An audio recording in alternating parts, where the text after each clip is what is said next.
महबूब फरमाते हैं क़यामत के दिन अल्लाह तबारक व तआला एक गुनाहगार के बारे में जन्नत का फैसला फरमा देगा। वो गुनाहगार ना रब के करम पर रो पड़ेगा और हाथ बांध के अर्ज करेगा, मौला मैं तो जानता हूँ मैं क्या हूँ, ऐसी कौन सी मेरी नेकी थी कि तूने मुझे बख्श दिया।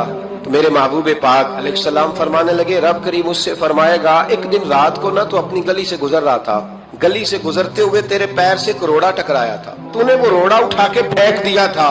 तो नेकी चूंकि उसकी नजर में मामूली थी तो वो भूल चुका था, कहेगा या अल्लाह वो वाला रोड़ा, वो तो मैंने इसलिए उठाया था कि मेरे मोहल्ले में बूढ़े भी रहते हैं, बीमार भी रहते हैं, बच्चे भी रहते हैं, कमजोर भी रहते हैं, इसलिए उठाया था किसी को ठोकर न लग जाए। रब करीम ने फरमाया, तू रात के अंधेरों में रोड़े उठा उठा के मेरे बंदों का ख्याल रखे तो मैं आज कयामत के दिन तेरा ख्याल ना रखूं। फरमाया, उसे रोड़े के उठाने की बरकत से मैंने तेरे लिए जन्नत का फैसला फरमा दिया।